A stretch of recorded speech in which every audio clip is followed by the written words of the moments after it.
quiet, beeping in my ear. Yeah, so on the way to Griffith Park for a run, potential 10K.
Guys, this is probably like the most scenic run I've ever done in my life.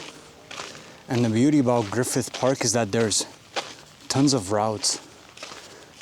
So you're not bound to one. And not only that, there's tennis courts at the bottom. So if ever you want to come shoot some tennis, you could do that.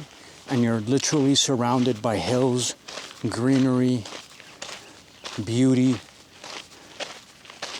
I mean, if you're someone that's into like the outdoors, that's into running, that's into cycling, that's into any of that, honestly, nothing compares to when you have access to a place that has the climate to be able to accommodate that. And community too. On the path that I went on, there was tons of runners. And it was a challenging path. On all trails, I think it's estimated about 1,300 feet of elevation. And that's like, it's mental because some of these hills were quite steep. And you don't know how out of shape you can be until you actually run uphill for an extended amount of time. When you only do a flat surface, it doesn't equip you with the ability to handle hills when your body's exhausted or depleted. There'll come times where your body will need that strength, and it needs to be accustomed to those hills. It needs to be accustomed to those challenging trails. This is off-grid trail, so it's all dirt, rocks, stuff like that. Even downhill is quite challenging because you have to pace yourself so that you don't tumble down, you know? Especially during marathon training, they always recommend to do hill sessions. Hill sessions are like deeply crucial, same as you would do with the speed sessions, or same as you would do with the easy paces and the long pace and all of that. But it just helps to have scenery that appeals to the eyes. The sun alone is a bonus, but to see the landscape of all of LA, it's a beauty. Like, I'll show you. We came from all the way there, but behind that turn, all the way at the end, it's all hills. All hills. It descends a bit and then all hills. Continues all the way to the top.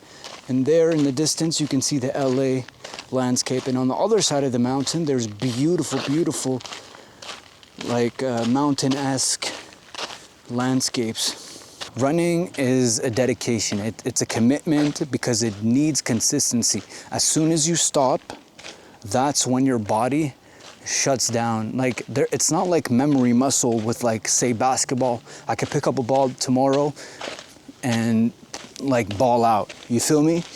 But with running, if I stop for a month, I'm so behind what I was capable of before that it's like, yeah. Anyways, now we're headed home. I mean, today wasn't the busiest of days. We just had to deal with some small semantics for the day.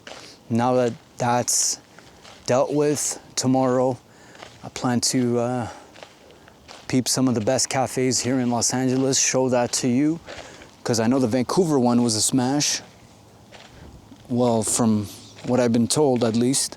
So yeah, we'll continue on with that. Anyways, I'll catch y'all in a bit. So I'm back at the house. I want to talk a bit about the new Asics Superblast 2 that I purchased, because it's one of the new shoes that I added to the rotation. Honestly, it stands out to me because it's a unique blend of like max cushioning, but it maintains that bounciness that you would expect out of daily trainers. It uses, I think, what they call the FF Blast Plus and FF Blast Turbo, so it's a combination between the two, and that allows it to be quite paddy, soft, bouncy, and all of that. It is wide. I'm usually not accustomed to the wide shoes. I'm more of a Saucony athlete, I would say, and yeah, the Novo Blast isn't really a shoe that I like. I've tried the 3 and I've tried the 5. I own the 5 actually now at home, and I don't use them as much. Like, I've used mainly the Adidas Adizero Evo SL and now the Superblast 2, but the Superblast 2 has dominated the top spot for me at the moment. The thing is with the Superblast is that it can accommodate faster miles. I like the construction of the upper. I like the lightness of it. I like the breathability of it. I like the tongue system. It's way more comfortable than the Adidas, and it can accommodate like tempo runs, or it can accommodate long runs. So up to now, I'm not quite sure how many miles I'll put in, but I don't think I've exceeded 100 miles on them yet. Probably close to like the 50-mile range, probably more, maybe close to the 100-mile range now, to be honest. I haven't been running as much as I want to lately because of just traveling and being in and out of places. So this is the shoe now. I have taken it out onto the tracks. I've ran on it on the beach. I've ran on it on the trails that you saw at Griffith Park, which were all dirt trails. It is super cushiony. Like at the end of the day, it's like a max cushion daily trainer combination. And I think that's what Asics intended to accomplish with this shoe, and they executed that completely. That's all I wanted to say about the Asics Superblast 2. I'll do an additional review once I've accumulated about 100 miles into them. But for now, if you like these types of videos of me going on scenic runs and stuff like that, and you want to see more of them, because I do travel a lot, I do a lot of runs in many of the cities that I visit. And if you're someone that's like into that, into the whole scenic ASMR type running stuff, let me know down below and I'll continue to publish them. So yeah, as always, I appreciate you. Subscribe, help your boy out, you feel me? Because it's not easy to post and be consistent and do that as I'm traveling and in between jobs, okay? So hit that like, comment down below, make it more of a community base, and I'll catch you on the next one. As always, God bless, much love.